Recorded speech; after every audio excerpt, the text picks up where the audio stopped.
Welcome to the Maidenhead Development Management Committee on Thursday, the 18th of July, 2024. My name is Councillor Sian Martin and I am chairing this meeting. This meeting has been held in person and via Zoom and streamed live to the public on YouTube.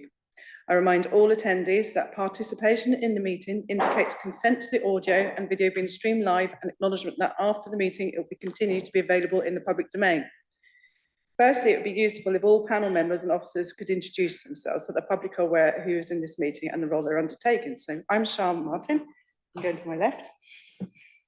My name is Louise Reid. I'm Deputy Head of Planning.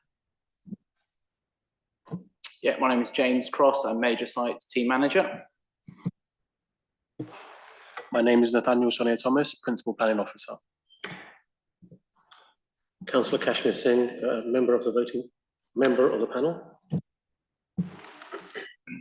Councillor Gary Reeves for Cox Green Ward and also voting member of the panel. Councillor Mandy Brown, voting member of the panel. Councillor Jack Douglas, substitute member of the panel. Councillor Leah Waters, member for Bray, a member of the panel. Maureen Hunt, Councillor for Hurley and the Walthams, member of the panel. Councillor Helen Taylor, voting member of the panel. Councillor Neil Knowles, substitute for Councillor Jeff Hill, voting member of the panel. Kim Woodley, Democratic Services Officer, shadowing my colleague Mikey Lloyd this evening. Mikey Lloyd, Democratic Service Officer, and I'll be clerking tonight's committee. Thank you all. I request that meeting participants. Oh, apologies. There's Anthony, who's legal online currently. Yes, good evening. I'm Anthony Lennon, legal advisor to the panel. Play no part in the decision making, but I'm on hand if needed to provide legal advice to the panel. Thank you. Thank you, Anthony. Apologies for that. I request that meeting participants do not speak unless I specifically invite you to do so. Once I've invited you to speak, before you do so, please state your name and the capacity in which you are speaking, if appropriate. I will also ask officers to speak at appropriate times. If any individual attempts to disrupt this meeting, I am able to use my powers in the Constitution to adjourn the meeting or to have the individual removed. We will now start on the agenda items. So do we have any apologies for absence? I know you've mentioned it in your intros, but just to recap on that. Yes, Chair. So we have a couple of apologies. We have received apologies from Councillor Hill and Councillor Gurj Singh, and they're being substituted by Councillor Knowles and Councillor Douglas. Thank you. And do we have any declarations of interest? Councillor Brown. First application of the personal interest. So I have come here tonight with an open mind. Thank you. Thank you. Anyone else? No, that brings me on to agenda item number 3, which is the minutes. Are we happy to note those? Agreed. Councillor Reeves.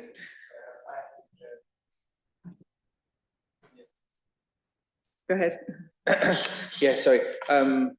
Whilst during the recent election, I actually was met with and was allowed to put up a sign at Badgers Wood on the perimeter of Badgers Wood, which obviously neighbours the house, but have not discussed anything to do with that, was not aware of this application and come here with an open mind. Thank you, Councillor Reeves. So we're all happy with the minutes just because we skipped back. All good with that? Thank you. So that brings me on to agenda item number 4, which is the land between Badgers Wood and Spring Cottage and South Kimbers Lane. If I could hand over to James Cross for his presentation. Thank you.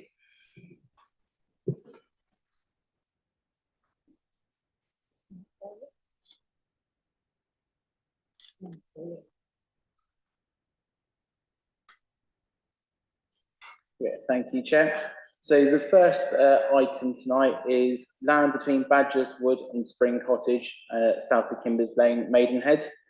The application proposal is the outline application for access and layout only to be considered at this stage, with all other matters to be reserved for 32 dwellings. The application is submitted in outline only, but matters relating to access and layout are required to be considered in full tonight. Of note, the proposed description of development proposes 32 units not up to 32 units, which means that any subsequent reserve matters application must provide for 32 dwellings on the site. The submitted layout plan shown on the screen now is submitted for approval and will fix the footprints of the buildings on the site. Matters relating to scale, massing, appearance and landscaping are not for consideration tonight. However, the layout plan submitted for consideration would naturally fix parameters on the site, and therefore some reasonable assumptions do need to be made in the assessment tonight. The recommendation set out for consideration this evening is for refusal of planning permission relating to 11 different reasons for refusal. In the consideration of development, it has been deemed that the proposed quantum of development comprises overdevelopment, as the layout cannot be accommodated on the site without the identified harms being incurred. So the application site falls to the south of Kimbers Lane, and it forms part of the wider southwest Maidenhead allocation and is covered by the placemaking principles contained within the SPD. To the north of the application site is the recently approved Berkeley Homes development, and to the south of the site is the Taylor Wimpey development. Both sites are presently under construction, and these sites comprise the material consideration in your assessment of the development tonight. To the south of the development is the Taylor Wimpey scheme, which is presently under construction. Members will note the setback of the development off the road and the depth of vegetation approved along the boundaries, which provides effective screening along Kimbers Lane. Members should also note the connection points provided by the Berkeley Homes scheme to the north, and that is denoted by the 2 green arrows there on the screen, and the proposed site entrance, which sits dead between those two, shown that sort of little nub there, you can see, which sits in the middle of these 2 points. The recommendation to committee raises concerns regarding the ability for these green links and connection points to adequately link up to fulfil their functional purpose as envisaged by the SPD. So as shown on the slide before you, the Southwest Maidenhead SPD details a green non-vehicular connection point running centrally through the site. Shown on the left-hand side of the site above the slide is the proposed layout, which is a matter for approval, which shows 3 separate breaks in the north-south connection through the site. The recommendation to committee sets out that the number of breaks across this short distance where a direct connection is required fails to deliver the connectivity envisaged by the SPD. For this reason, the development fails to provide legible and direct connections to adjacent parcels within the wider AL13 allocation. Reason for refusal number 2 relates to the unnecessary removal of trees. The submitted arborical impact assessment, which the extract is shown there on your screen. Could you just speak either closer to the microphone or louder? Because I'm not quite catching the whole thing. Is that better? It's the laptop, that's what it is. Better? Good. So the submitted arboricultural impact assessment shown on the screen highlights that a number of trees along the eastern boundary of the site are required to be removed. The council's tree officer was consulted as part of the application process, and it was concluded that the loss of trees is unnecessary and is solely incurred due to the level of development and the layout proposed on the site. The council's tree officer has also raised concerns over the health and longevity of trees, which are shown as retained in green on the above plan, owing to the proximity of the proposed dwellings to the existing trees. As mentioned earlier, layout is a consideration under the terms of this application and would not be flexible at a later date. The borough local plan policies require that the loss of trees is only allowed where it is unavoidable. Criteria for policy NR3 of the local plan requires development proposals to firstly protect and retain trees, then and only then, where harm to trees is unavoidable, provide appropriate mitigation. In this case, the recommendation considers that the loss of and potential harm to trees, both in and surrounding the site, is avoidable and is solely incurred as a direct result of the proposed quantum of development proposed. Reasons for refusal number 3 and 4 also linked to the loss of trees, and it's to do with the loss of these trees and their ability for foraging habitats for nearby bats. The applicants have submitted a preliminary ecology appraisal, which confirms that further emergent surveys are required to ascertain whether the trees comprise foraging habitats, and if so, for which species. Since the publication of the recommendation to the committee, The applicant's ecologist has confirmed that the trees are solely used for foraging purposes only and not habitation.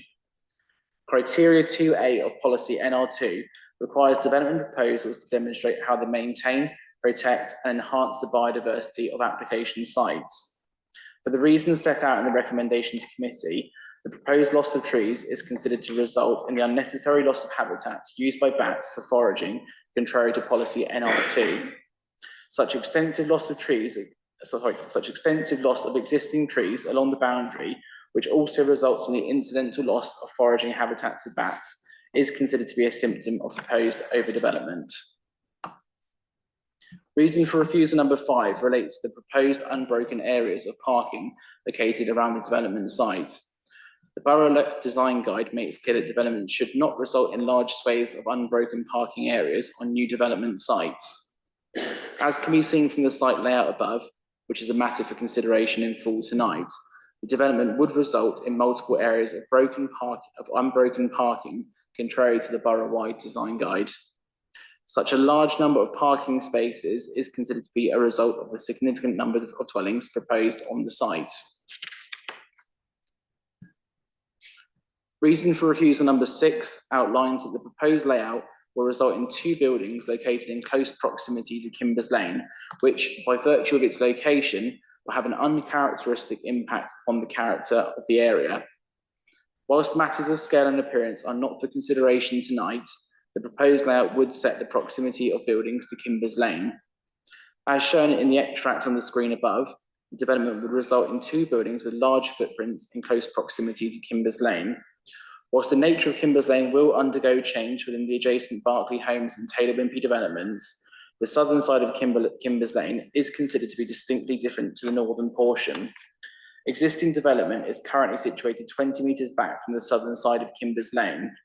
In contrast, the proposed development would have a setback of 9.5 metres at its furthest and 5.5 metres at its closest. On this basis, it is considered that the proposed development would have an uncharacteristic and discordant impact on the character and appearance of the area. Reason for refusal number 7 relates to the dwellings along the southern side of the site, which comprises units 13 to 20. As part of the assessment of the development, the garden areas have been measured. That's been measured using usable garden area, so not including the side passages or surplus spaces. The assessment found that these proposed dwellings failed to meet the minimum garden areas as set out in the borough-wide design guide. Such an issue is symbiotic of the proposed quantum of development being too great, where dwellings have to be pushed into the site to accommodate the roads and parking, and so much so that the proposed garden areas get squashed.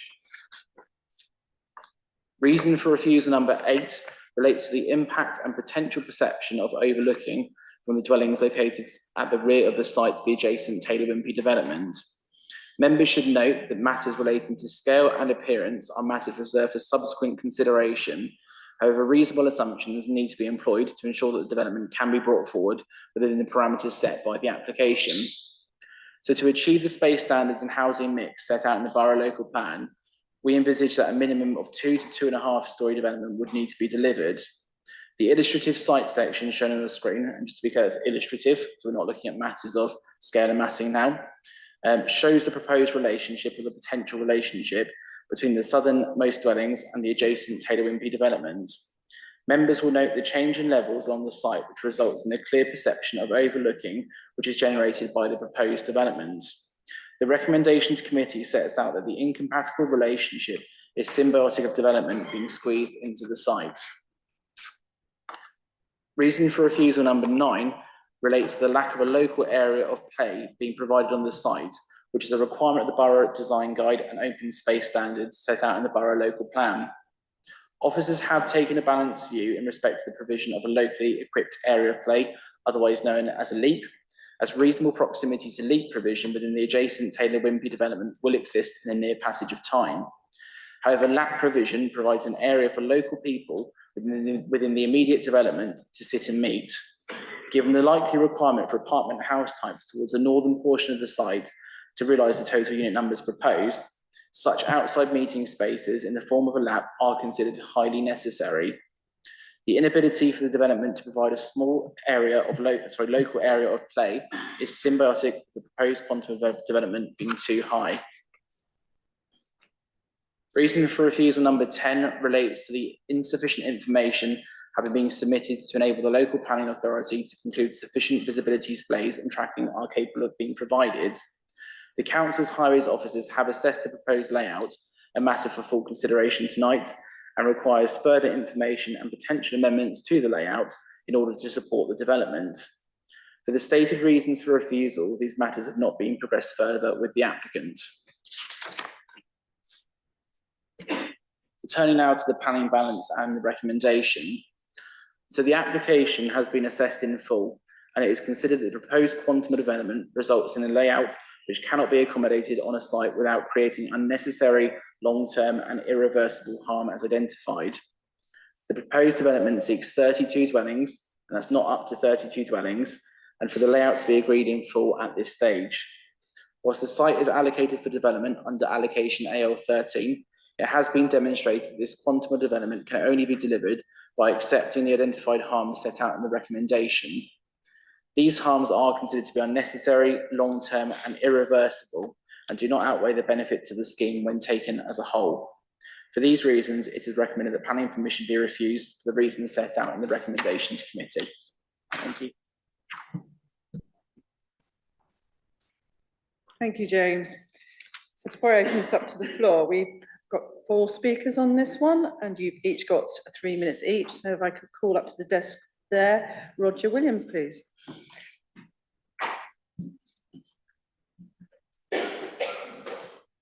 And when you're ready, if you could press the right button.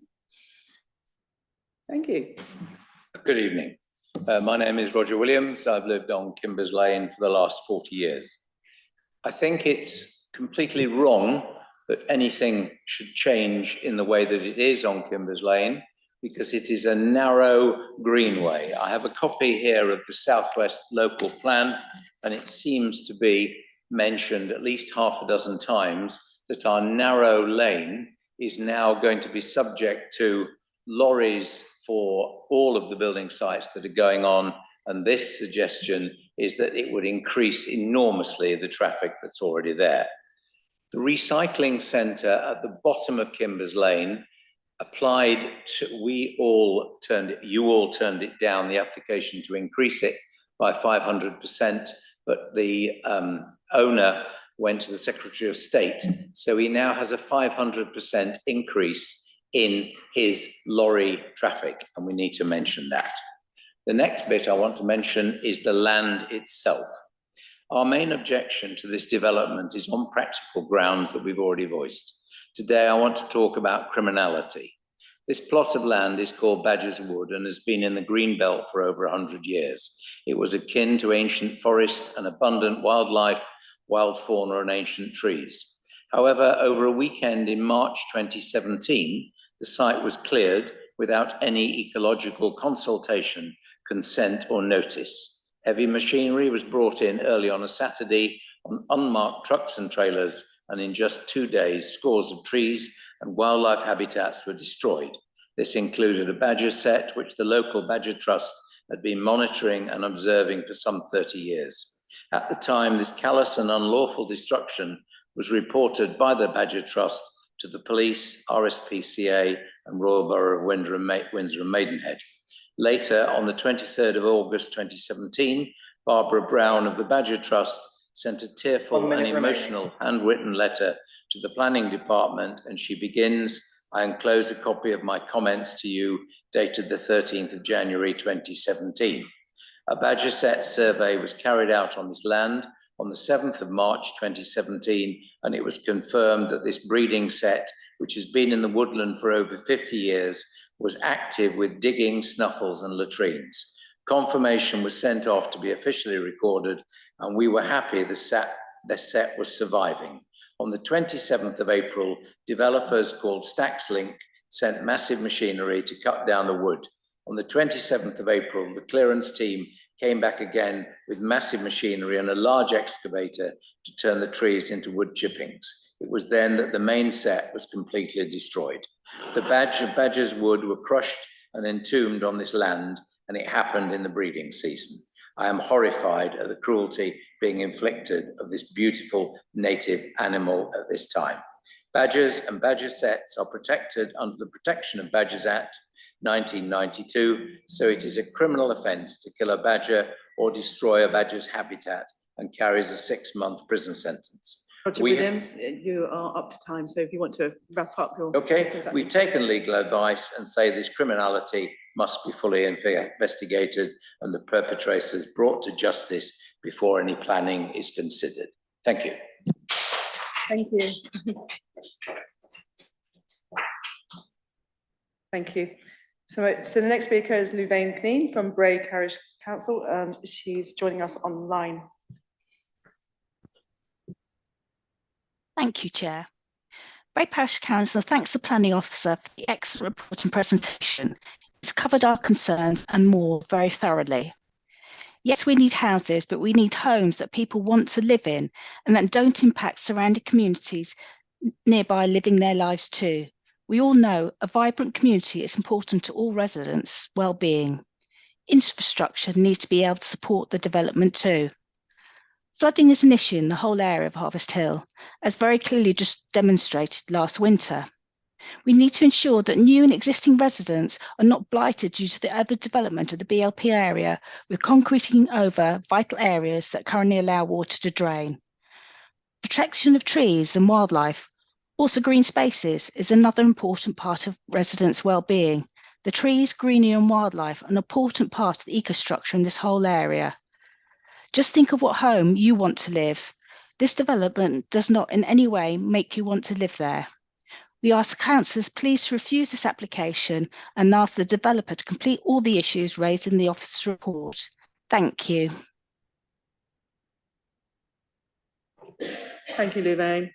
Can I call up the next speaker, Joseph Baum? Please correct me if I've said that wrong. Thank you. When you're ready, if you can press the right button. Thanks.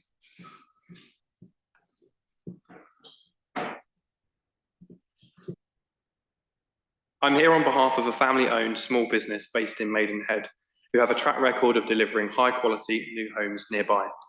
I'm afraid to say that there are many misleading factual errors in the report before you, too many to go through in the time available, and it is deeply frustrating that the report has not been updated to reflect the corrections provided, and that 5 new reasons have been added in the report which we were only made aware of when the report was published.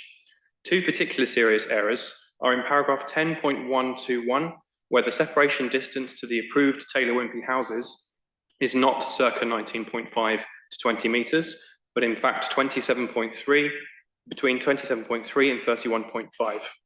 In paragraph 10.117, the rear gardens do not range from circa 50 square metres, but instead range between 72 and 140. In both cases, these exceed the council standards. You may ask why this application, which will deliver on an allocated site, is being recommended to you for refusal. We would simply respond with one word: inconsistency. If you applied the same reasons given in your report to the other consented applications given to the national house builders, as well as most recently in February for Olivia Homes, none of them would have been recommended for approval, and yet they were. The FAQs document circulated to you on Friday responds to each of the reasons before you, but I would highlight 3 particular examples of inconsistency between this application and those already approved on trees, appearance and biodiversity. Firstly, just 10 poor quality category C trees are proposed to be removed, and 17 new native trees are proposed to be planted in their place. In contrast, the consented Olivia Homes application results in 132 trees being lost, 15 of which are good quality category B. Secondly, you are led to believe in the report that the inclusion of 3-storey buildings on our site is out of keeping with Kimbers Lane. Again, we would ask you to look at the consented developments and argue that Kimbers Lane is already changing as a result of the allocation and the allowed appeal which expands the nearby waste transfer station. The Berkeley Homes and Taylor Wimpey schemes both include flats and houses that are 3 and 4 storeys in height. Not only this, due to the change in levels, the Berkeley Homes scheme will actually sit higher than on our site. The flats proposed on our site are set back from Kimbers Lane, but considered by officers to be too close. And on the other side of this very road, new homes are being constructed approximately 1 metre away. Lastly, and similar to the Olivia Holmes approval, where biodiversity net gain was not possible on site, the applicant has an offer from Environment Bank to secure at least 10% net gain off-site as part of the Section 106.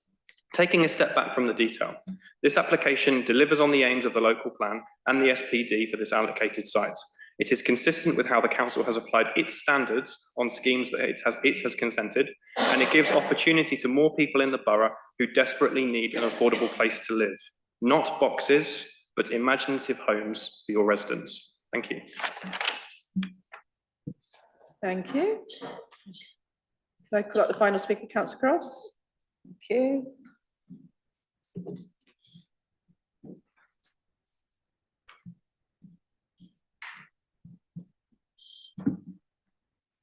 Thank you, Chair. As one of the borough councillors for Bray Ward, where this application is based, I am speaking in support of the office's recommendation to refuse this application as it stands. I will not repeat all of the reasons for refusal as stated, but I do want to emphasise the serious concerns from residents in this area. There have been 7 formal objections to this application from local people, and I've also been personally contacted by several residents with grave concerns. Their key areas of concerns are the following. The proposed layout lacks clear and direct connections to adjacent areas. As we've heard, this conflicts with the South West Maidenhead Development Framework and the Borough Local Plan policies. Secondly, Kimbers Lane is a small single-track rural lane that can barely accommodate one-way traffic. It is already burdened with skip lorries, which seriously impact walkers, cyclists, and other users of the lane. The lane has been designated a greenway with access to Otwells Park, and this needs to be preserved. Residents are concerned that the large buildings close to Kimbers Lane would adversely affect the character and appearance. Thirdly, it fails to respect biodiversity net gain principles, which also conflicts with local policies and the Environment Act. Additionally, the increased traffic would negatively impact air quality in the area. Fourthly, some proposed gardens, as we've heard, do not meet minimum outdoor space requirements. And as we heard, the plan fails to provide play areas for residents' children, despite the development needing to remove significant trees, which, as we have heard, is contrary to the borough local plan policies. And lastly, I received 2 emails from residents very concerned about the impact specifically on wildlife in the area, especially bats and the possible badger sets that we've just heard about, both of whom are protected species, and there's insufficient information provided as to how these protected species will not be adversely affected by this development. So in addition to these residents' concerns, reinforced by the one you just heard now, you've also heard from Bray Parish Council, who also recommended refusal, citing similar concerns, along with issues of overdevelopment and comments from local Thames Water and the lead local flood authority regarding infrastructure and managing surplus surface water. So due to these significant concerns from residents and the Parish Council, I ask the panel to support the officer's recommendation to refuse this application. Thank you.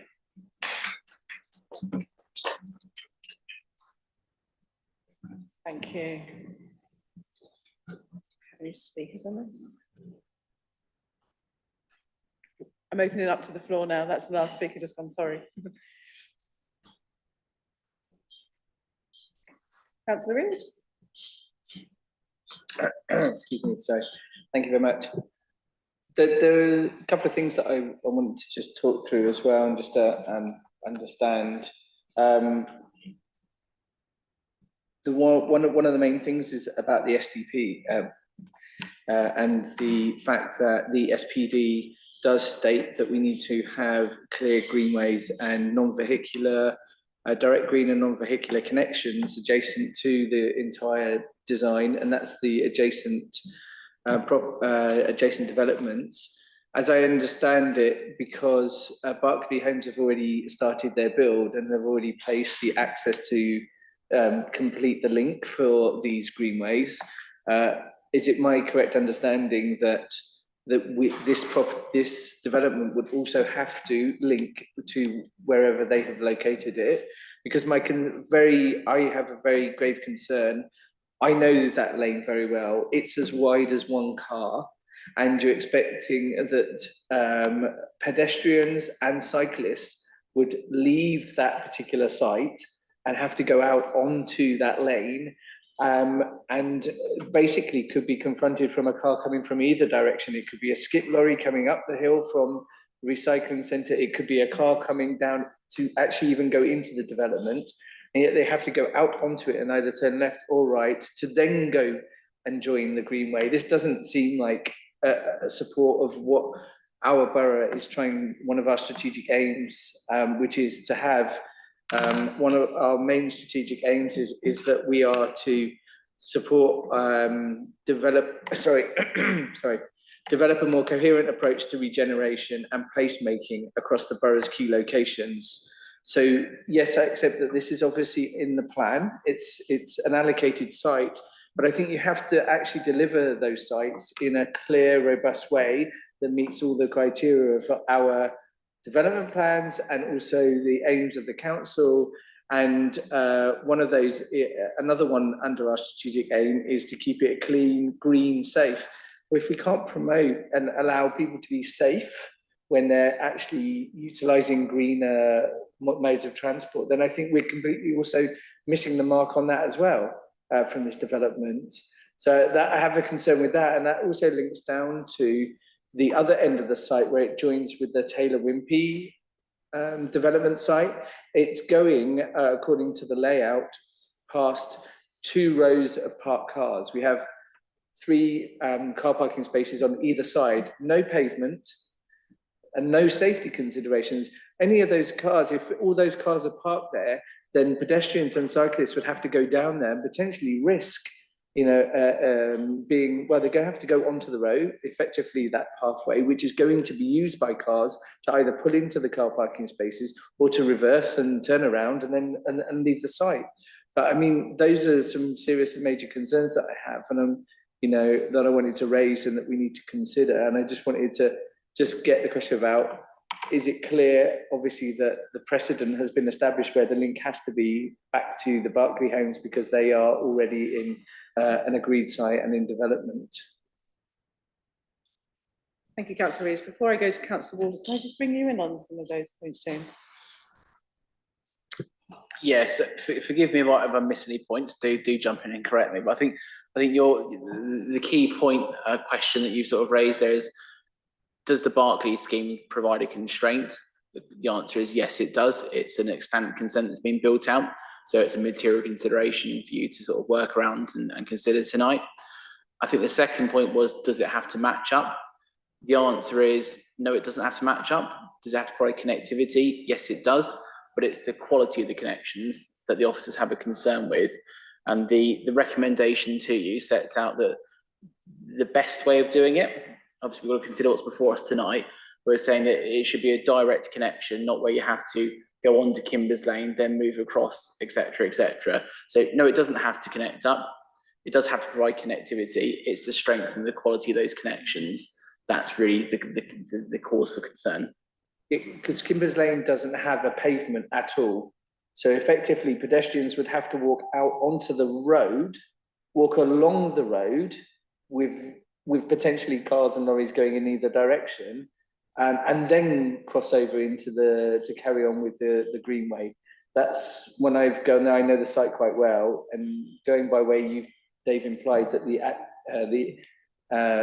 where they're going to leave and then rejoin is a major concern for me, and that's where I think, you know, the safety hasn't been given enough weight around how unsafe that could potentially be for both pedestrians and cyclists, and even road users coming out of that particular junction as well.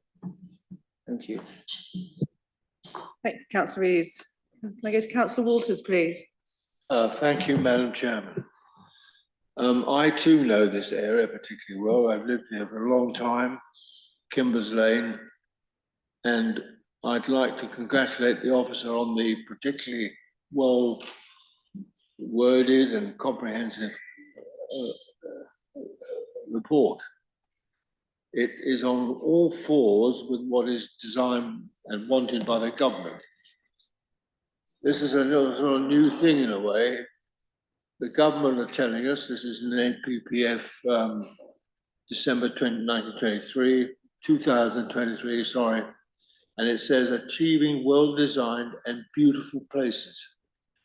I've never heard the word beautiful in planning parlance, I must admit. This is what it says. And then MPPFs, where's it? Must find it. The creation of high quality, beautiful and sustained buildings and places is fundamental to what the planning development process should achieve. Good design is a key aspect, it goes on to say that. And then in paragraph 139 of the PFs, which is our guide on what to do now, I don't necessarily like government guidance because we have a local plan, but they're telling us what to do in a way. But on 139, it says development that is not well designed should be refused, especially where it fails to reflect local design policies and government guidance on design.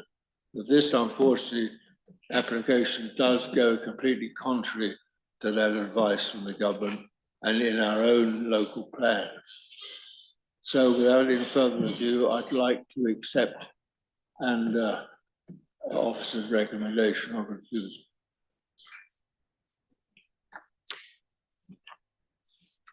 Thank you, Councillor Waters. Councillor Bra, please. Thank you, Chair. Just like to sort of point out about the loss of trees, which were mentioned in this application, where the other recommended approval application, there were 132 trees which were designated. Obviously, Kimbers Lane is, I know, is very, very narrow lane. The precedent's already been set by approving the other two applications. I don't think this application is going to do any more harm unless we ask all developers to, you know, widen the road, create a footpath, which could be safer for the, did we do that for the other two applications? No, we didn't. So I really like to pick up on the officers, you know, why you're picking up on these 10 trees, why those 132 trees was cut down to approve the other application.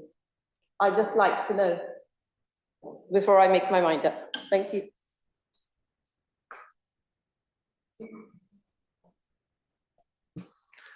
Yeah, so obviously I think members need to be mindful that you need to assess what is before you tonight. That's clear.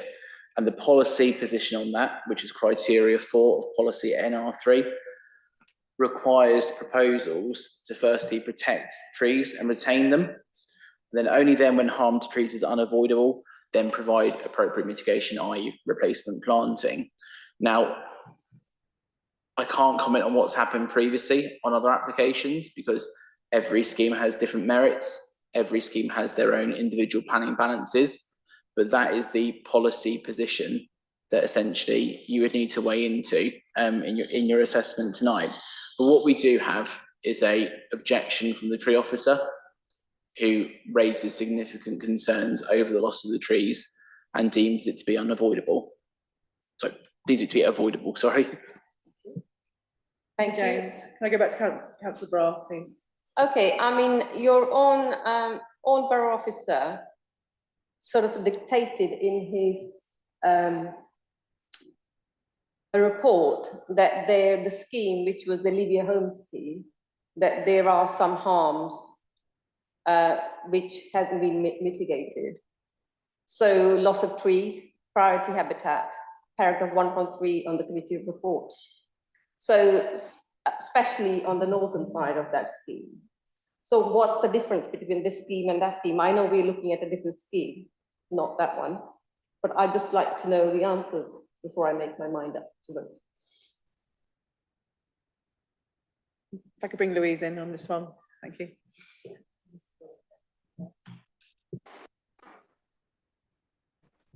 Right one. Here we go. Sorry. I think this comes back to what James just mentioned. The scheme you're referring to is a different scheme. It will have different balances, different matters and different ways and different factors coming into the weighing up on the recommendation for that scheme. We don't have that scheme before us tonight. In all fairness, I don't know the detail of it, and I don't know when it was granted planning permission. So those would be factors that may play into it. If it was before the MPPF changes in December last year, that may well play into it. But without looking into it, I couldn't give you a balanced view on that. But what I will say, and what the legislation requires us to do, is to consider the application in front of us tonight and to assess that application against the policies of the development plan and any national and other relevant guidance. So that's where we're at. I'm sorry I can't answer more on the other side. I may come back to some other points. Yeah. Thank you. Councillor Douglas, please. Thank you very much, Chair. Can I just ask officers to confirm whether consistency is a criteria for the panel? I understand what you're saying about we are making a decision based on exactly what's in front of us and nothing else. But is just to be clear, we are as a borough also we're aiming to be consistent in our decision making. Thank you. Yes, I do understand that. I think really what sits behind this somewhat is that we have a relatively new local plan. Those policies are coming into force. We have emerging SPDs, some of which are adopted, some of which are still going through due process. Alongside that, we've had a fair number of reforms. We've had updated MPPFs. All of these add and alter the weighting of each application. So when we produce a report with a recommendation, what we're looking at is the position we're in today and the position we are in, and weighing up policies that are relevant to that application. So it is difficult. And of course, running alongside all of this is case law interpretation, which is constantly evolving and changing, which we need to be mindful of when we're moving forward and adding weight to an application and the policies therein. So I think really what we're looking at here is reflecting very much the current position we're in, the current government policy where we stand at the moment. And I'm also mindful that we may well be having further planning reforms coming forward over the next few months. So this may change in the future, who knows? But right now we're looking at where we are today. Does that help? Can I come back on that, Chair?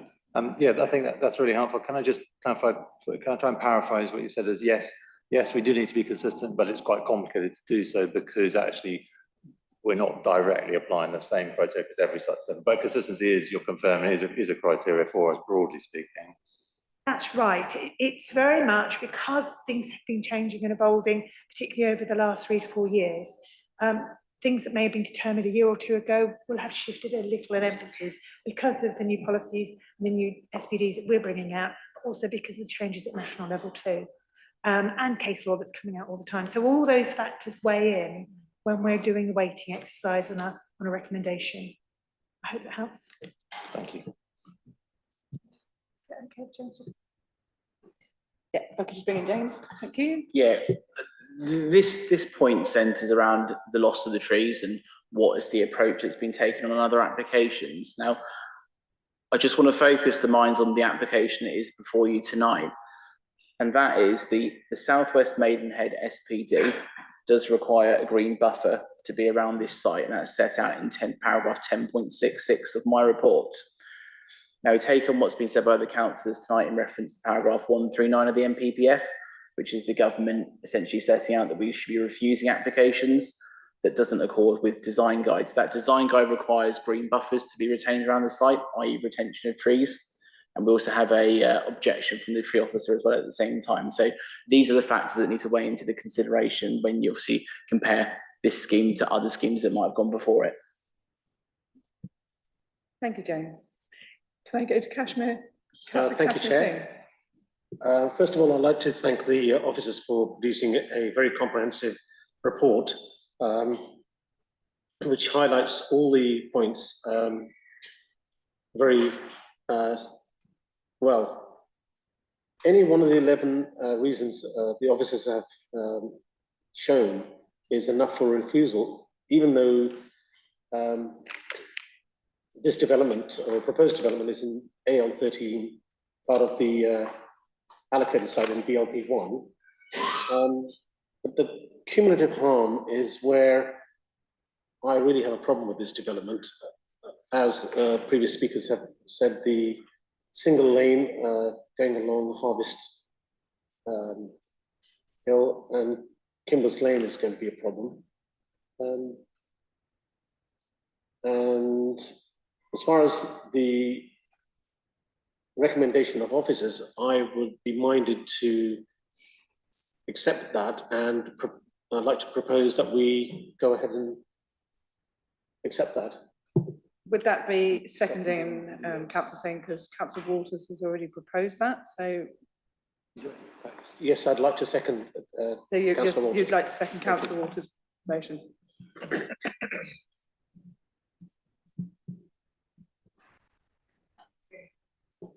Could I go to Councillor Reeves, please?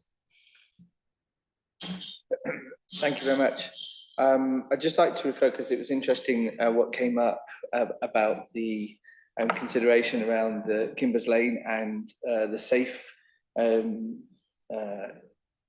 it being like safety concern and about it being safe, and the fact that the other two developments were granted. And actually, I think what's important to highlight here is both of those actually exit out onto Harvest Hill. They don't, either of them exit out onto Kimbers Lane. There is no exit onto there except for the Greenway, which is for the cyclists and the pedestrians. All traffic, meaning vehicular traffic, is actually going out onto an existing road that actually does have an existing pedestrian path. And as part of those applications as well, it was actually already provided some payments and some contributions to actually improving that connection, as well as a path for Harvest Hill. This does not consider that at all. Kimbers Lane is, as I said before, enough width for one car.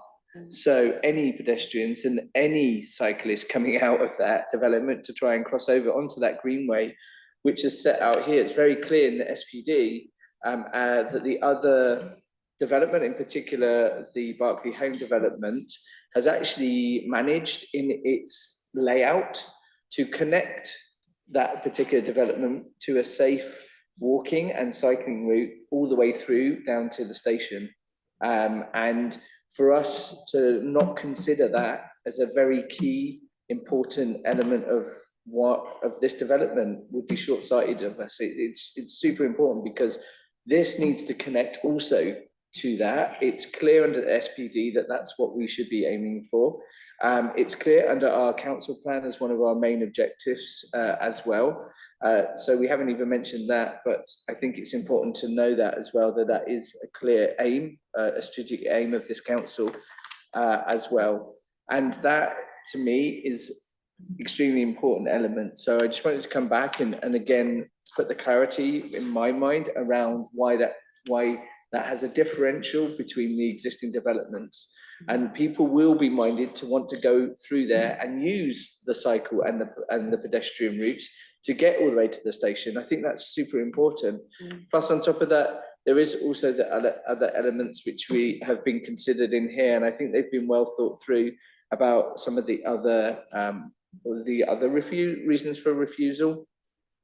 My only concern was the speaker brought up about the difference and the inaccuracies, I think was the word that was used, around the separation and the rear garden size. So I just would like you to please cover those two things in a little bit more detail, because I need to take that into account, and also what you're saying into account. And I'd like you to give a little bit more detail around how we can actually give that a proper thought, thought process. Thank you.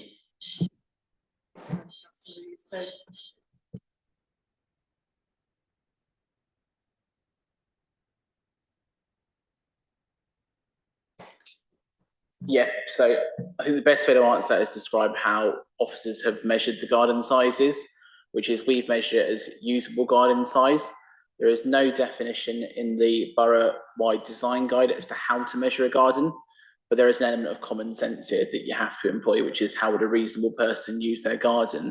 And obviously, if you take into account all of the area that's not a footprint, then it generates one number. And if you take a usable garden area, it generates a different number.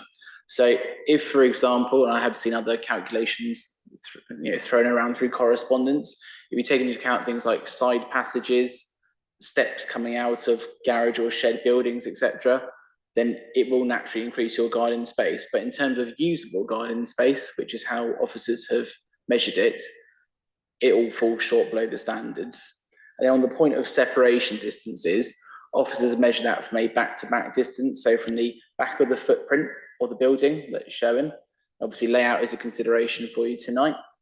To the rear of the Taylor Wimpey houses that are approved and currently under construction. I think there's a point to be quite clear on this, which is the footprint is what will be approved tonight, not a scale, height, massing. So it could, for example, be 3 stories at the back there. It could be a single story. We don't know until we have a reserve matters in place. So we have to measure from a reasonable assumption, which is from the rear building line of that building. And the other point I just want to note as well, when I showed you the illustrative site section, is the change in topography between the 2 sites. So although we've measured it from the ground floor level, which is the rear building line, that obviously has the appearance of almost having a first floor window because of the change in topography between the 2 sites. Hope that answers the question.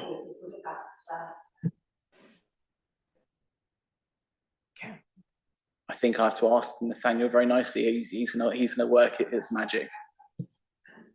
Just whilst Nathaniel is getting that up, I just want to reiterate that is an illustrative plan only. So again, we don't have details of scale, massing, height, appearance, and that has been, to credit to the applicant, given to us to illustrate points. Okay, that's the one. So again, so that building, for example, we've measured it from the right-hand side of that left-hand building, to the rear elevation, the rear building line. And then you can see the Taylor Wimpey building on the right-hand side of it. Again, that could take any form, could take any scale when a reserve matters comes through. There's no guarantee that building would look like that, but we do know the footprint would be in that location because the layout is approved as a full matter tonight. Thank you, James. Could I bring in Councillor Hunt, please? Yeah, can I just ask? Because I'm following on from that, if you don't mind, Councillor Reeves. Can you just point, James, where you're taking your measurements from? Because that looks quite a distance and an acceptable distance.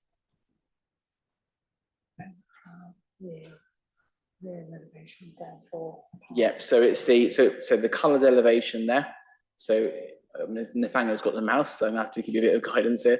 So the coloured elevation, keep going, that's it, just there. That's it. Yeah. To the rear of the Taylor Wimpey house, so back-to-back distances, which is how the design guide requires us to do that. I thought for a moment you're going to ask me to stretch up on the screen, and I thought we're going to be sorely disappointed.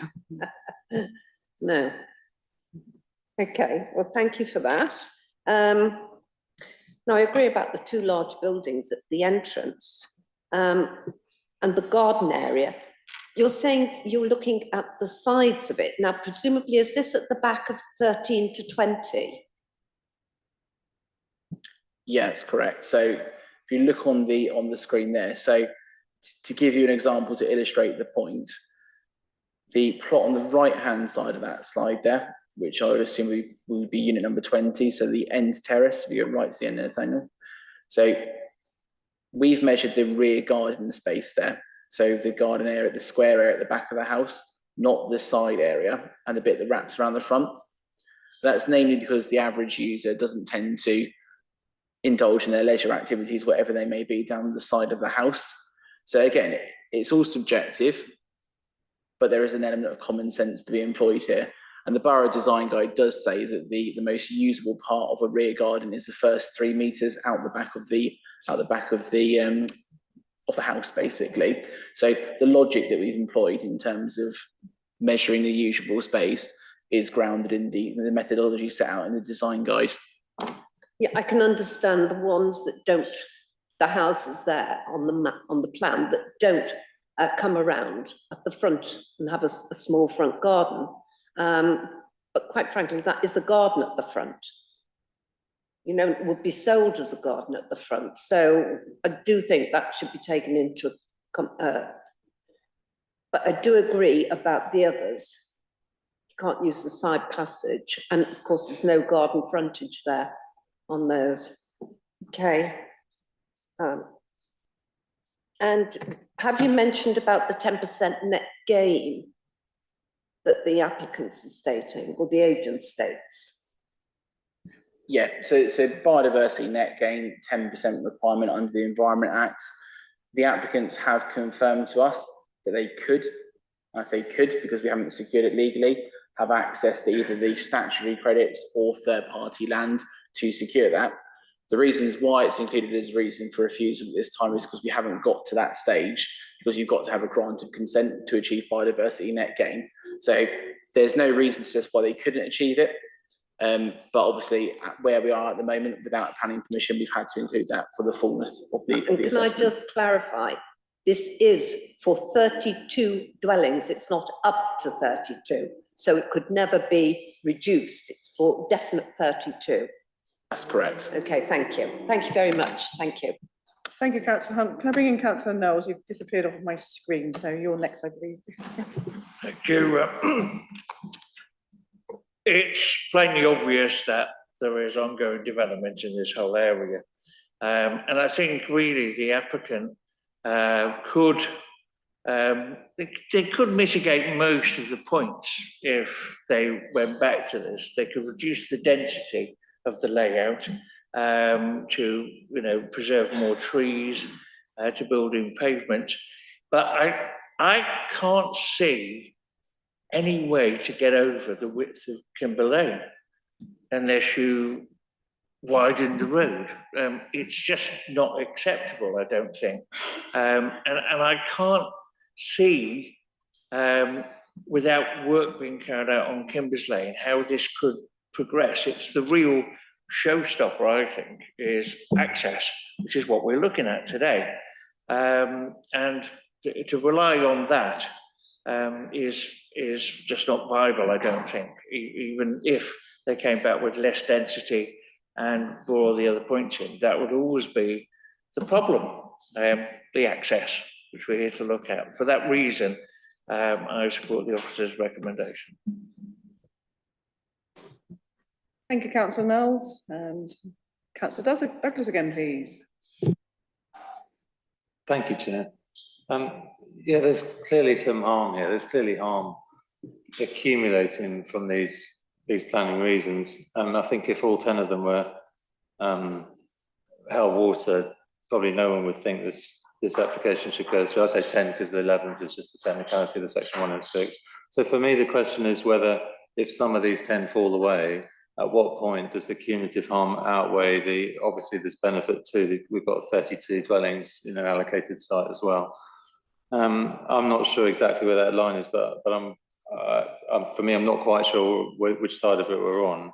But it depends on questions like the gardens and the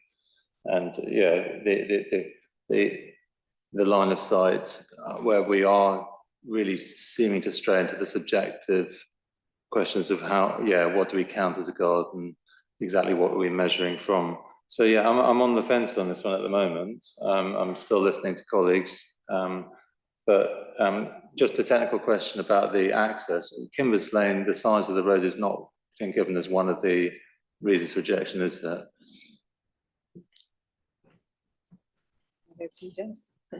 No, in short, the local highways authority, so the highways officers, have provided a consultation response, and they haven't raised the adequacy or inadequacy, however you want to view it, of Kimbers Lane as being a problem, basically. So paragraph 155 of the National Planning Policy Framework is very clear in terms of when you should and shouldn't refuse an application on highways grounds. And essentially, without an objection from the highways authority, then that would be a decision for members to take individually. The one point I would say, which I think is sort of being skirted around, if I can sort of summarise it, which might help members tonight in your debate, but the issue of Kimbers Lane is obviously one factor of many. And the purpose of the SPD about green connections is to promote people to use their bikes, cycle, walk, etc., i.e. to reduce reliance upon Kimbers Lane. So although there's not a direct highways impact, through appropriate design, it alleviates the concerns that you've all raised, basically. That's why in the recommendation to committee, obviously, there's such harm associated with basically the policy breach in terms of not providing the green connections, because it will encourage car use, or officers consider it will encourage car use. And for the reasons that you've outlined about concerns with Kimbers Lane, that's the harm that derives from that. Thank you, James. Councillor Reeves, please. Yeah, thanks for that clarification, summing it up, because that's kind of where I was trying to point on a number of occasions, is it's the actual connection of the greenway, and actually the placement of that is the main concern. It's not, you know, there are houses along Kimbers Lane. There is also a recycling place. They have to use Kimbers Lane. There are lots of lanes like Kimbers Lane in you know, countrysides where it is a single track, and you know, that doesn't cause a highway issue, as you're stating. That my point was just, again, going back to it, was the SPD and the connection of the greenway, and that was why is because it's so disconnected from the exit of the development onto Kimbers Lane to then rejoin it. That's why I had a concern about the additional issue, is that the cyclists and pedestrians having to go across there without consideration of a pavement or being directly connected. So I think that was my point. There was also about the trees. I think what we haven't mentioned, and for me, I did actually mention it on a previous application. So from the consistency perspective that the previous councillor has mentioned, one of the other developments, I did actually mention about the oak tree that had been was considered to be removed on there, and I was quite clear during that I felt that the layout should have considered that and should have actually made and had the opportunity to actually make it such that that tree could have been saved within the layout. And so again, to be consistent, there is a grade A oak tree on this plot, and that is overshadowing a number of gardens, and you know, that needs to be considered as well amongst the whole quantum of the trees that are being lost, that eventually at some point, for those people, residents, to utilize their garden, they would have to in some way coppice it or cut it down or do something. And I think that's something that needs to be taken into account. There is a grade A oak tree that has been there for longer than all of us have existed. And I think that's something quite serious that within a layout should be considered. And I think it's not been properly considered in my mind, in the way that the gardens have been set next to, with the oak tree. So I did want to point that out as well, and that's coming into part of my thought process around this application. Thank you. Thank you, Councillor Reeves. I've got no other registered speakers. No, I've got one motion on the table, which is to go with officers' recommendations proposed by Councillor Waters and seconded by Councillor Singh. I can hand over to Mikey. Thank you, Chair. So just to confirm, we have a motion on the table proposed by Councillor Waters, seconded by Councillor Kashmir Singh, to move officer recommendation, which is to authorise the Assistant Director of Planning to refuse planning permission on the basis of the reasons listed in the report. With that, I will take a named vote whether councillors are for refusal, against refusal, or abstaining from the vote. Councillor Bra. Councillor Douglas. Councillor Hunt. Councillor Knowles. For. Councillor Martin. For. Councillor Reeves. For. Councillor Kashmir Singh. For. Councillor Taylor. For. Councillor Waters. That is 7 for, 1 against and 1 abstention, so the motion carries, Chair, and the application is refused. Thank you, Mikey.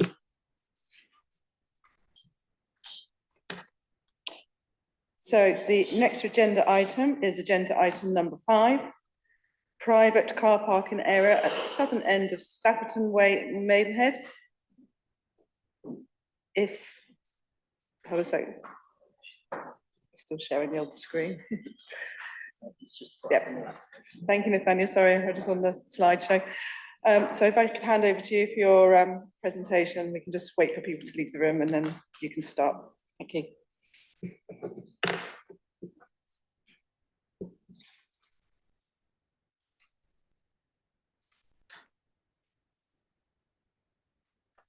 Thank you, Chair.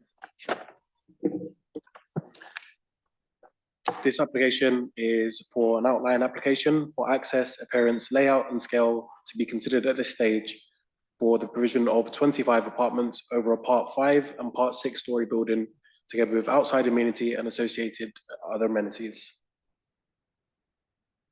This is just an overview of the site location plan in its current form and the ground floor location plan with the car parking located on the ground floor. These are just some site images of the application site in its current form. It's currently a car park looking west across Stafferton Way.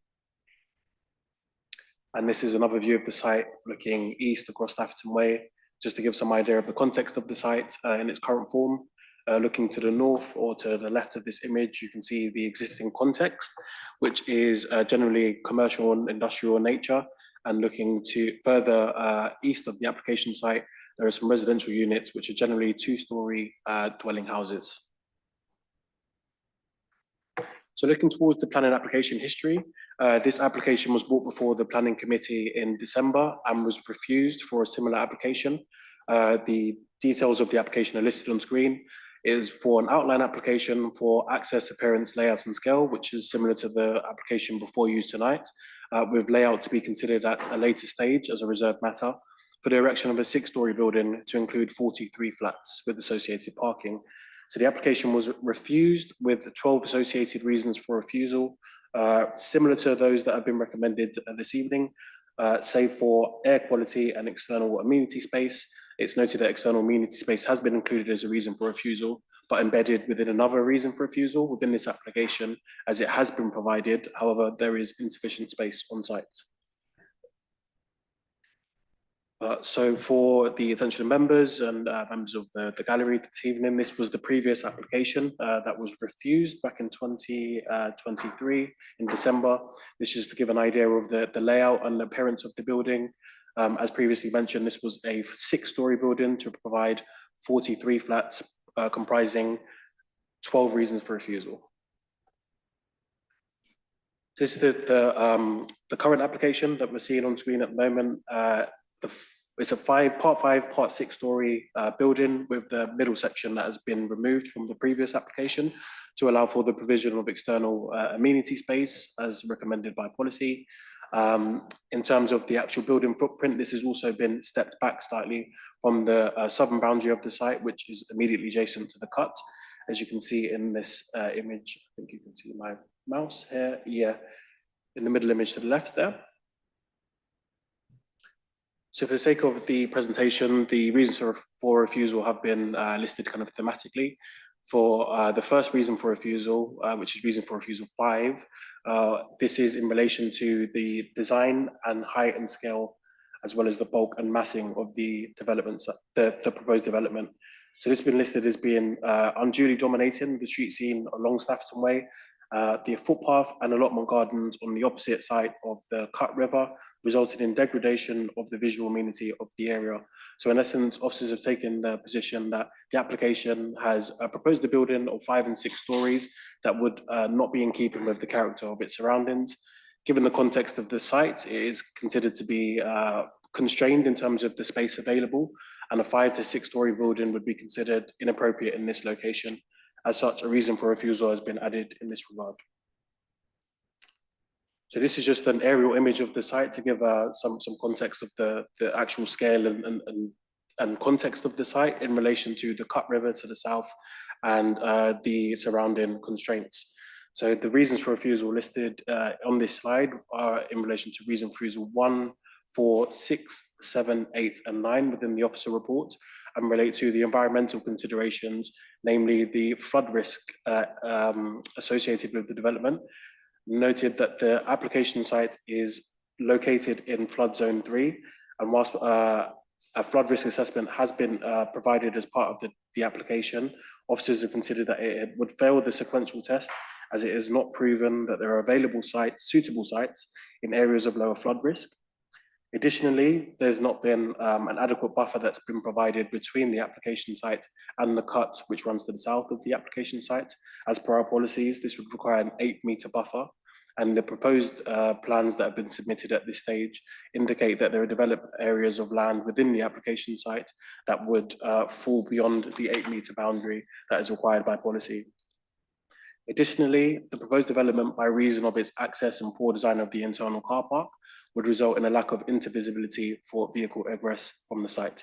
Essentially, there's one entrance and exit point of the site, which is located in an adequate distance away from the roundabout, which is located to the top left of this image. Essentially, our highways colleagues have also appraised the application and the highways documents associated with the development, and have considered that there's not been sufficient space between the entrance point of the site and that roundabout, which would compromise vehicular safety as well as any pedestrians that are walking across the site. Essentially, as you can see, the kind of diagonal car parking layout within the site we've considered to be a symptom of the overdevelopment of the site, given that it's squeezing a lot into a site that can't hold this amount of capacity. So looking to reason for refusal 7, the application site is located adjacent to the Cut River and fails to demonstrate that the proposed development would not result in a harmful impact on an identified priority habitat. Essentially, officers have reviewed the application and consider this area of shrubbery to the bottom of this image here, immediately adjacent to the cut, has not been appropriately assessed, and it has potential to house habitats that could be harmed as a result of the development. This is similar to reason for refusal 8, in which a biodiversity net gain has not been appropriately demonstrated as part of this submission, and has been included as a reason for refusal. And lastly, the proposal, due to its location, would unduly impact on the existing trees on a small area of open land to the west of the site, which is contrary to our policies, which is just this corner to the left here. So reason for refusal 10, 2 and 10 is in relation to the quality of accommodation and affordable housing. Officers have looked at the previous application and this application. There's been some changes to the internal layouts of the proposed flats that are seen on screen. The middle bit of the building has been proposed as a communal external amenity area, which was listed as a previous reason for refusal, and that the application previously failed to provide this. Whilst an effort has been made by the applicant, which has been noted by officers, it is still considered that the space that's been provided here is inadequate and would require an uplift of 116 square meters of floor space to accord with policy. As a result of providing this space on the second floor, internal corridors have been created along the building. These are the highlighted areas in blue here, which essentially have rendered a number of the units essentially single aspect, given that it hasn't been demonstrated that there would be an adequate amount of daylight sunlight that would permeate into the flats during livable hours. So that's been included as a reason for refusal, and also the lack of floor space in 2 of the proposed units that were supposed to reach 50 square meters as prescribed by the national space standards, and these are considered to be significantly under, which again we consider to be a symptom of overdevelopment of the site. And also, whilst the applicant has made note or reference to affordable housing in the application documents, suite of documents, it's been considered that with the failure of a legal agreement, we haven't been able to secure that affordable housing, as well as some of the intricate details in relation to the cause. So to the left side of the image here is one of the cores, and to the right is the other one. The affordable housing has been listed in this core to the left. However, there is one private unit, I believe, on the 6th floor that would not be able to be delivered, essentially, given that there's a difference in tenure between one core and the other. So we've included that within reason for refusal 2 as well. So the recommendation for tonight is for refusal based on the reasons listed in the presentation and the accompanying officer report. Thank you, Chair. Thank you, Nathaniel. Before I open this up to the floor, I have one speaker, and that's Chris Keane. So if we can call you forward.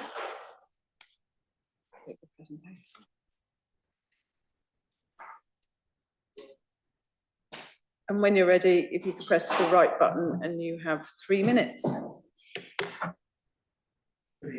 Thank you for letting me talk tonight. My name is Chris Keane of the Keane Partnership. We are the agents for the development. We do believe we have addressed the first reasons for refusal on this application, and we do consider that this application has been rushed through to committee without due thought and attention, and also coming back to us to answer any queries. For example, the sequential test, you had a flood risk assessment. You don't believe the sequential, you don't agree with that sequential test. We had no time to discuss this with you, go back to our consultants and agree a way forward. You have a sustainability and energy report submitted with the application. You suggest there might be more information required. We haven't been given the chance to come back to you on that, but you have, I believe, an acceptable report on this basis. Affordable housing, it is compliant. Your housing officer said it is compliant. There were some very minor amendments, which we agreed to. So I don't see any problem with this whatsoever. You talked about flats 5 and 8 being undersized. It's a typo. It's very simple. It's 1 person, 1 bed flat. We suggested at the time, wrongly, it was a 2 person, 1 bed flat. That's a typo. It is totally compliant as a 1 person, 1 bedroom flat. Doesn't mean to say it's overdevelopment. Housing mix is acceptable. You've agreed that, so we comply with that. The amenity space. You suggest there are minor defects with the width of the balconies. And we have other external amenity areas. And we feel that with very minor amendments, we could easily comply with that. I find it very difficult to understand why there's a lack of light, daylighting, with the flats with a single aspect. We can very easily prove that with a daylighting report. Again, we haven't had a chance to even come back to you with a daylighting report. Remaining. It's just been refused, or recommended for refusal. As far as flooding is concerned, EA, they're suggesting it may be possible to overcome objections by showing an 8 metre wide buffer zone. Well, you clearly said in your report, if you look at your page 12, 1024, you've said it does comply. It has more than 8 metre buffer zone. It does. They say also they're free from all built development, including hard standing, landscaping and lighting. Well, the car park already has a tarmac hard standing up to our boundary. And I would point out that the green space that you talked about between our fence and the river is not in our ownership. Our site is purely all tarmacked. There's no green space there at all. Ecology report. We provided ecology and biodiversity reports. This was not sent to them. We do comply with the 10% gain, actually more than that, as far as that's concerned on BNG.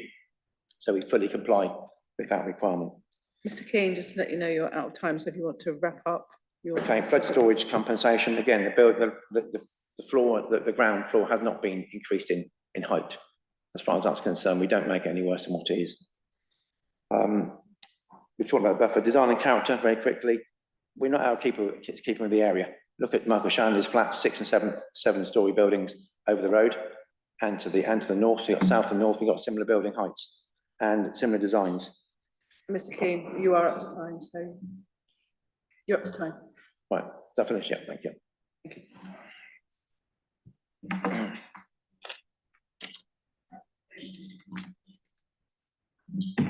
Thank you, Chair.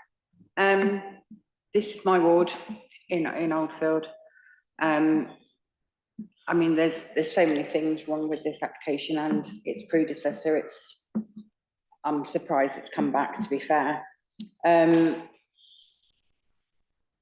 are no flats this side of the cut in Oldfield. All flatted developments are this side towards Homebase. All of the dwellings on the other side of Oldfield are single occupancy So if we were to start putting flats on this side of the cut, we are setting a very dangerous precedent in Oldfield to start putting flatted developments in there. There's no need for flatted developments to be in there. There's plenty in the town centre and in other places. You know, that part of Oldfield is well known for single occupancy dwellings, and it's a very, you know, I think it should be a protected part of Maidenhead to have at least one area, and other areas where it is only single dwellings. The site's in flood zone 3, speaks for itself really. I'm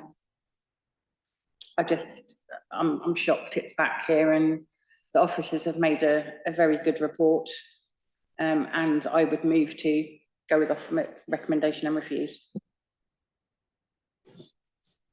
Thank you, Councillor Taylor. Councillor Reeves, please. Thank you very much. I do remember this application when it came before us last time, and all the matters for all the reasons for refusal. Seems like only 2 of those have been resolved, and now we're left with still 10. I was listening to the registered speaker mention about this actually coming before the panel, and suggesting that it has been rushed through to us without them having time to respond to your reasons for refusal, being able to answer them before it came before us. I just would like to ask you if you could clarify the reasoning behind the timing of it coming before us, what drove that, and is there any particular policy or under our constitution that has made it come before us on the, you know, within this particular timing or short frame that he's talking about, please?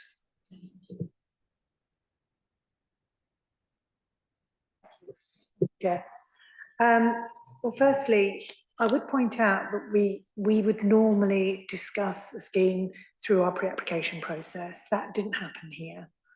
There is opportunity to amend revised schemes, particularly larger schemes, through the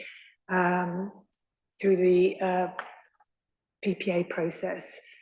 That sets out a framework that we meet and the applicant can meet to. There are ways of managing that. Sorry, am I not speaking? Is that better? Sorry, it wasn't close enough, was it? Yes, so there's 2 opportunities here to amend, change, alter, address concerns. One of those is through the pre-application process, the other is through the PPA process. And PPA is when a live application is in, PPA is obviously during the course of an application, and it's in agreement. If they aren't in place, if that hasn't happened, we are obliged by the legislation to determine an application based on the submission. And we're obliged to do that as soon as reasonably possible. Nowhere in the legislation is there a requirement for us to go back on a live application and negotiate changes and amendments. We allow for that opportunity through pre-application and PPAs. We understand, particularly with larger schemes, the complexity of those schemes, and we encourage people to, applicants to take up the PPA or the pre-application. But that's entirely discretionary, hasn't happened in this case. And I hope following this, they may decide, the applicant may well decide, should the members refuse the application tonight, to come back and talk to us about it. But that would be the way forward. Otherwise, we're obliged to determine this as it stands today. Thank you for clarifying, Louise. Did you want to come back on that, Councillor Reeves? Yeah, I just wanted to thank you for explaining that and the intricacies of why that's happened, because it was just something that I wanted to understand, because that was brought up, and you know, it's clear that there's a significant and I think robust reasons for refusal of the application. I just wanted to make sure that that had come before us in the right manner and was in alignment with those options that you stated around the PPA, etc. And so on the basis, I've had a good read through this. I've listened to the speaker as well, digested all this, and of course I've had the opportunity to do that before. So I'll would be happy to second the Councillor Taylor's proposal to go with the officer's recommendation of refusal. Thank you, Councillor Reeves. Councillor Hunt. Oh, thank you. Yeah. Just going back to following on from Councillor Reeves about the applicant's being felt that they were rushed into this second one. Were they offered PPA? That's the difference. Did they know that they could have this first one? We publish both the PPA process on our website and our pre-application protocols as well. So they are publicly available to view. I can't say whether the officers offered it because we have new case officers, but I would imagine that we normally would offer that process at the start of the application process. We normally do on Yeah, majors. I'm sure people know about pre-app advice. And as this comes on the heels of the last application, they're most probably submitting it because of the costings to save. Therefore, perhaps they didn't know about the PPA. That's what I'm trying to say. That I couldn't say. What I can say is that it is available. We do publicise it. We do have a charging regime which is set out on the website alongside the equivalent thereof for the pre-application advice service. I don't know why the application came in so quickly, but given the issues that are still outstanding, it's one of those sites where the complexities, I would believe, would be better served through either of those processes. And can I just ask about the community space that there is now on this one? What size is it, and what size is actually you will be looking for 25 dwellings? Thank you, Councillor. I'm just bringing up the No, thank exact you. details, It's just for my own personal. Yeah. You know, we've just had an application that was minus community, and I just wondered. So the application provides approximately 134 square meters and would require circa 250 square meters for an application of this size. So that's 134 square meters that's been provided, and it would require 250 square meters overall as per our policy. How much, sorry, and I digress here, how much square meters, presumably? Is these square meters, yeah? Yes, yeah. Correct. How many square meters would have been required in the last application? It would have been. I know it's not yours.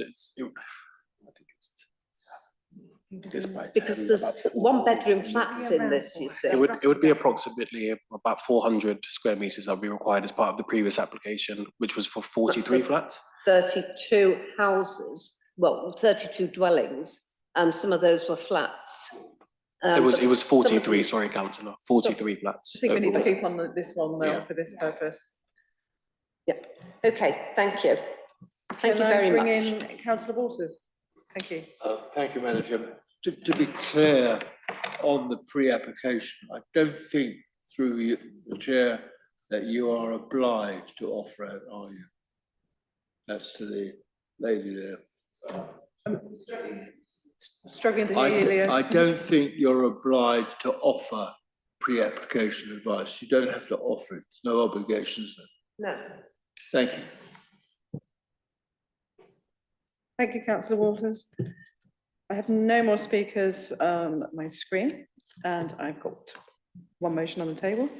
That's to go with officer's recommendation proposed by Councillor Taylor, seconded by Councillor Reeves. Mikey to take over. Thank you, Chair. Yep, so we do have a motion on the table proposed by Councillor Taylor, seconded by Councillor Reeves, to move officer recommendation, which is to refuse planning permission for the reasons outlined in the report. I'll now take a name vote whether councillors are for refusal, against refusal, or abstaining from the vote. Councillor Bra. Councillor Douglas. Councillor Hunt. Councillor Knowles. Councillor Martin. Councillor Reeves. Councillor Kashmir Singh. Councillor Taylor. Councillor Waters. So that's 8 for and 1 abstention, Chair, so the motion carries and the application is refused. Thank you, Mikey. And the final agenda item is planning appeals received. Do we have, are we happy to note that report? I'll just wait for people to. You can go, that's fine, thank you.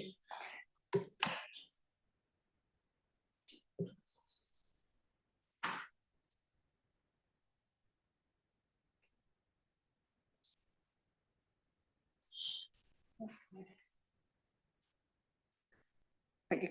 Councillor Hunt, did you want to say something? Your name's. Yes, I did. I wanted to certainly congratulate the officers. So just Councillor Reeves, Councillor Singh, can we let Councillor Hunt speak? Thank you. Yeah, just wanted to congratulate the officers on the success of all these appeals, and particularly one in my ward, 22/03270, Maidenhead Office Park. And I know personally that they went to a lot of cost. They really did have everybody involved in that. So it's really good to see that, you know, the residents and our officers all felt the same. And in fact, the inspector came forward as well. So that was really good, because it was quite an unknown thing. You know, it was a logistics park that could have easily have gone the other way. People could have said, well, you know, and the inspector could have said, yes, it's well needed. That's the way things are going these days. So, yeah, congratulations. Thank you for your comments, Councillor Hunt. Are we all happy to note other appeals? Yeah. Excellent. So that is the end of the meeting. Thank you.